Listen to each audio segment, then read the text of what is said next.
India के external affairs minister mister Jaishankar जो हैं वो रशिया विजिट पर पहुंचे हैं। उनका ये विजिट एक सिग्निफिकेंट विजिट कहा जा रहा है। अब ये देखें, ये एक इम्पोर्टेंट चीज है। पुतिन जो है he has met twice with Jaishankar. ये जो टाइमिंग है तो ये कितना क्रूशियल विजिट है। उन्होंने ये कहा कि India is the favourite country.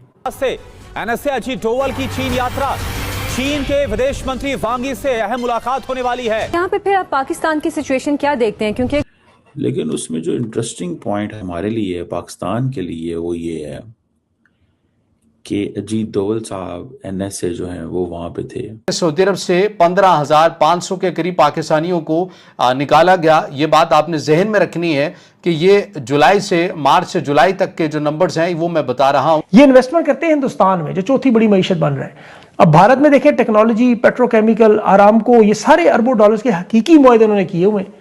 यहाँ पाक फौज की डील्स लिबिया, सुडान आपको राउटर से नजर आती हैं, कभी तुर्की, सऊदी अरब का दिफा नजर आता है, लेकिन मिलता कुछ भी नहीं। तो सबसे ज्यादा पाकिस्तानियों को जो डिपोर्ट किया गया वो सऊदी अरब से किया गया। डॉक्टर एस जयशंकर मॉस्को पहुंचते हैं। ये सिर्फ एक डिप्लोमेटिक विजिट नहीं है, ये भारत की फॉरेन पॉलिसी का एक पावरफुल मैसेज है। और उनको इस चीज का पता है कि जनाब ये मिलना जो है वो कितना जरूरी। नमस्कार दोस्तों, जय हिंद। न्यूज हिंदुस्तान की में आपका स्वागत है। दोस्तों, विदेश मंत्री एस जयशंकर रूस के दौरे पर है और मॉस्को से भारत रूस रिश्तों को लेकर बड़ी तस्वीर सामने आई है। जयशंकर ने क्रेमलिन में रूसी राष्ट्रपति व्लादिमीर पुतिन से मुलाकात की। इस मुलाकात का वीडियो भी सोशल मीडिया पर तेजी से चर्चा में है, जिसमें पुतिन जयशंकर का गर्मजोशी से स्वागत करते नजर आए। जयशंकर के साथ रूस में भारत के राजदूत विनय कुमार भी मौजूद थे। पुतिन ने उनसे भी मुलाकात की, लेकिन इस मुलाकात की सबसे बड़ी बात कुछ और थी। जयशंकर ने पुतिन से कहा कि प्रधानमंत्री नरेंद्र मोदी ने उनके लिए एक व्यक्तिगत संदेश भेजा है, जिसे वह उन्हें सौंपना चाहते हैं। यह मुलाकात ऐसे समय हुई है जब अमेरिका भारत पर रूस से तेल खरीद को लेकर दबाव बना रहा है, लेकिन भारत लगातार अपने स्ट्रेटेजिक इंटरेस्ट्स और इंडिपेंडेंट फॉरेन पॉलिसी पर जोर देता रहा है। वहीं पुतिन के अगले महीने भारत आने की भी तैयारी है। ऐसे में जयशंकर और पुतिन की यह मुलाकात आगामी इंडिया रशिया समिट डिप्लोमेसी के लिए भी अहम मानी जा रही है।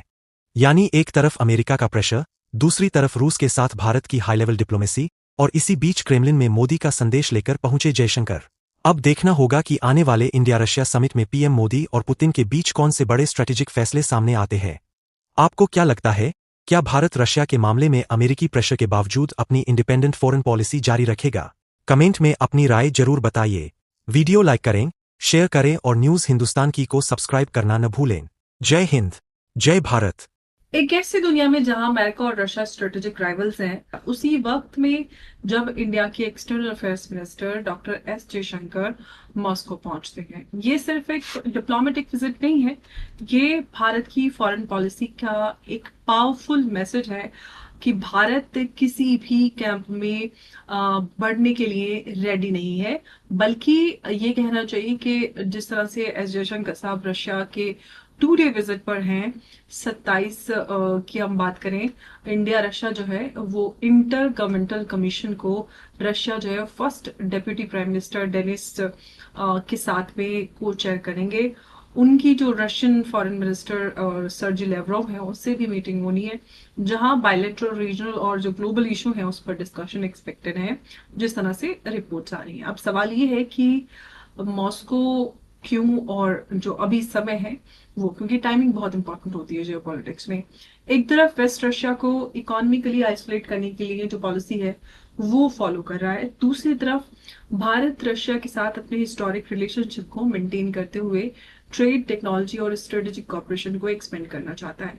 अब इसी बीच में जो ग्लोबल जियोपॉलिटिक्स है वो रैपिडली चेंज हो रही है, एनर्जी राउट्स अनस्टेबल है, वेस्ट एशिया वॉलेटाइल है, साथ ही यूक्रेन कॉन्फ्लिक्ट ने ग्लोबल स्ट्रेटेजिक इक्वेशंस को रीशेप किया है, और चाइना का राइज इंडिया के लिए लॉन्ग टर्म सिक्योरिटी चैलेंज बना हुआ है। तो क्या जो जयशंकर जी का मॉस्को विजिट है वो एक सिंपल बायलैटरल मीटिंग है, या फिर भारत जो है वो अपनी इंपॉर्टेंट फॉरेन पॉलिसी स्ट्रेटेजी को एग्जीक्यूट कर रहा है? सवाल बहुत सारे हैं और हम उन्हीं सवालों के जवाब आज इस चर्चा में तलाश करेंगे। और इस चर्चा में एक बार फिर से चर्चा के लिए मौजूद है उमेश जी। उमेश जी, स्वागत है आपका। जय नमस्कार। जय श्री राम अंबर जी। जय श्री राम। मैं जी एस जयशंकर जी मॉस्को में है, लेकिन सबसे बड़ा सवाल ये है कि रशिया इंडिया के लिए अब भी टाइम टेस्टेड फ्रेंड है या फिर रिलेशनशिप को कम्प्लीटली रीडिफाइन करने की जरूरत है। काफी कुछ लेटली हमने बदलते हुए देखा है, रशिया पाकिस्तान के संबंध भी और भी बहुत सारी चीजें हैं जियोपॉलिटिकली। देखिए अम्बर जी, भारत और रशिया के बीच में जो संबंध है वो हिस्टोरिक है। 1971 के अंदर भी सोवियत यूनियन ने अपनी सबमरीन भेज के अमेरिकन 7th फ्लीट को काउंटर किया था इंडियन ओशन रीजन में। भारत ने एक स्पेक्टेकुलर विक्ट्री अचीव की थी पाकिस्तान के ऊपर। 93,000 सोल्जर्स ने सरेंडर कर दिया था। अब भारत के जो अभी वर्तमान विदेश मंत्री है एस जयशंकर, वो मॉस्को की यात्रा पे गए हैं।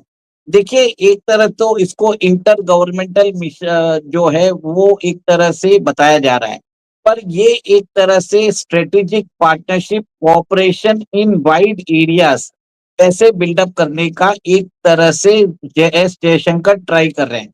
देखिए, कुछ दिन पहले पुतिन ने बोला था कि डॉलर बेस्ड जो वेस्टर्न आर्किटेक्चर है, फिनेंशियल आर्किटेक्चर और क्लियरिंग बैंक्स है, उसके इंडिपेंडेंट ब्रिक्स को एक नया पेमेंट सिस्टम बनाना चाहिए और इंटरलिंकिंग करना चाहिए। और ब्रिक्स के अंदर ईरान के जो राष्ट्रपति हैं पेजाशकियन, वो भी आने वाले हैं ब्रिक्स समिट में। दोनों ने ये बात की थी। और आपको ये भी मालूम है कि चाइना जो है ब्रिक्स की कॉमन करेंसी निकालना चाहता है। और अमेरिका ने भी भारत और सब लोगों को वार्निंग दी है कि अगर आपने ब्रिक्स करेंसी लॉन्च कर दी तो हम आपके ऊपर सैंक्शंस लगा देंगे। इसलिए कुछ दिन पहले यूएस के दोनों हाउसेस ने एक बिल लेके आए थे जिसमें इंडिया और चाइना को टारगेट करने की बात की गई थी, क्योंकि वो रशिया से तेल ले रहे हैं। तो ये एक तरह से जियोपॉलिटिकल चेसबोर्ड चल रहा है जिसमें बहुत सारी चीजें इंटरलिंक भी है। और सबसे पहले इसके अंदर जो है कि अगले महीने सितंबर 12 और 13 को ब्रिक्स समिट होने वाली है। और ब्रिक्स समिट के अंदर जो अमेरिका नहीं चाहता कि ऐसा कोई पेमेंट सिस्टम आए तो चाइना डोमिनेट करे। अमेरिका चाहता है कि डॉलर का वर्चस्व खत्म भी हो जाए, एक नया वर्चस्व आ जाए, पर उसके अंदर ऐसा ना हो कि अमेरिका को चाइना रिप्लेस कर दे, युआन रिप्लेस कर दे। तो युआनाइजेशन नहीं चाहता अमेरिका, भारत भी युआनाइजेशन नहीं चाहता। इसके लिए हम क्या कर रहे हैं, अभी लोकल करेंसी में ट्रेड कर रहे हैं। हम एक तरह से बोल रहे हैं कि हमें ब्रिक्स के जो मैसेजिंग सिस्टम है उसको इंटरलिंक करने की जरूरत है, पर उसमें हम बात कर रहे हैं एक तरह से मल्टी जो नेशन का सीबीडीसी है उसके अंदर प्रोपोर्शनल रिप्रेजेंटेशन होनी चाहिए सारी करेंसी की। भारत उसको लेके बात कर रहा है। तो कहीं ना कहीं मेरे ख्याल से ये मैसेज कन्वे करने गए हैं।